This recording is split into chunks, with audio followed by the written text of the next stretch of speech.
Assalamualaikum warahmatullahi wabarakatuh. Perkenalkan, saya Apridita Lintang Kalabayanaka dengan NIM F04250087 dari kelas Bisnis Digital C. Pada kesempatan kali ini, saya akan sedikit mereview tentang kuliah umum minggu lalu, yaitu tentang Driving Retail Funding Growth Through Digital Transformation dari Bank Syariah Nasional atau BSN.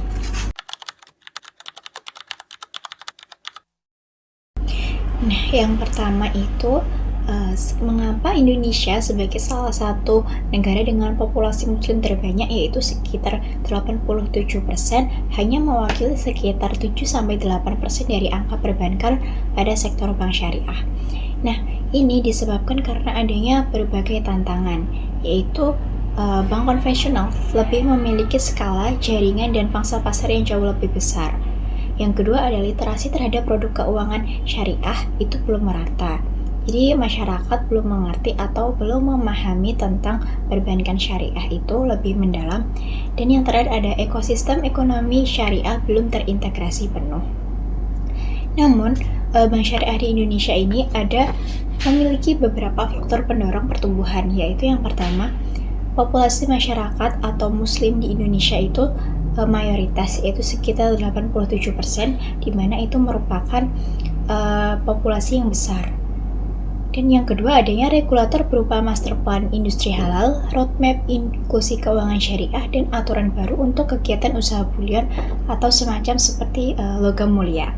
Dan yang terakhir yaitu ada adopsi layanan digital bank syariah serta inovasi seperti cash, wakaf, link deposit.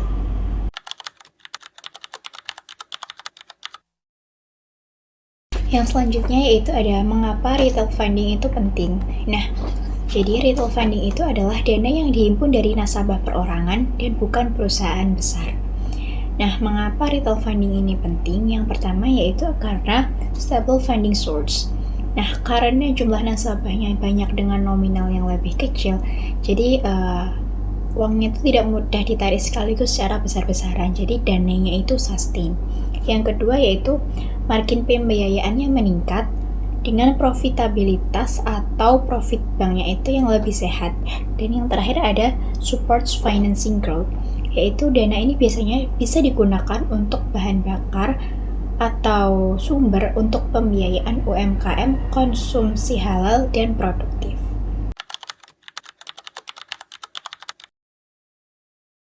Yang selanjutnya ada digital transformation. Jadi, digital transformation ini membahas tentang perubahan perilaku konsumen dalam bertransaksi sehari-hari.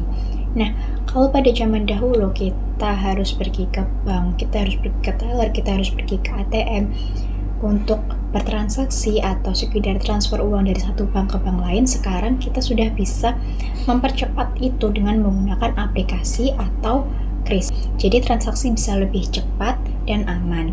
Kemudian sebelum adanya digitalisasi, kita harus pergi ke bank, kita harus pergi ke teller dan kemanapun untuk bertransaksi, sehingga itu tentunya memerlukan atau menyita waktu yang lama. Namun dengan adanya digitalisasi ini, pembayaran atau transaksi dapat berlangsung secara cepat.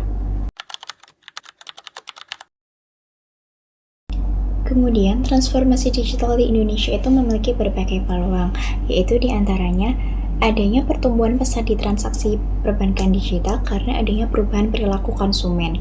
Nah, konsumen ini mulai beralih dari penggunaan uang tunai atau cash menjadi cashless dengan penggunaan digital banking. Mereka menggunakan kris atau mobile banking dalam melakukan transaksi. Jadi, dari yang awalnya menggunakan uang tunai, kita beralih menggunakan digital banking untuk beberapa alasan. Bisa kemungkinan karena adanya kepercayaan, keamanan, dan rasa efektif serta efisien bisa menjadikan ini faktor utama dari peralihan dari cash menjadi cashless. Dan selanjutnya ada integrasi ekosistem halal serta yang terakhir adanya potensi pasar yang sangat besar sehingga sangat mendukung transformasi digital. Yang pertama itu ada digital acquisition engine. Strateginya yaitu dengan melakukan digital onboarding end-to-end, yaitu kurang dari 5 menit untuk membuka rekening bagi nasabah. Yang selanjutnya ada kris, referral, dan community base, serta integrasi lifestyle payment. Dan yang kedua ada ekosistem dan community engine. Targetnya itu sendiri yaitu masjid, sekolah dan kampus Islam, UMKM halal, dan travel haji serta umroh.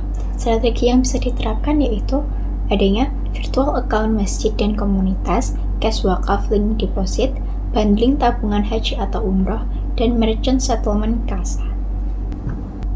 Dan kemudian yang terakhir ada institutional kasa engine. Targetnya yaitu untuk pemerintah daerah, BUMD atau badan usaha milik daerah, institusi pendidikan dan yayasan, serta korporasi halal. Strateginya yaitu dengan cash management syariah, CMS berbasis soft token atau mobile approval, dan yang terakhir ada escrow dan project account. Yang terakhir, kesimpulan yang bisa kita ambil yaitu ruang perbankan syariah di Indonesia ini sangat besar. Dengan adanya transformasi digital dan kolaborasi ekosistem dapat membentuk pertumbuhan ekonomi yang berkelanjutan di Indonesia. Dan kita sebagai generasi muda di Indonesia yang dapat membentuk atau menentukan keberlanjutan dari perekonomian Indonesia itu sendiri dan menentukan masa depan dari bank syariah atau perbankan syariah.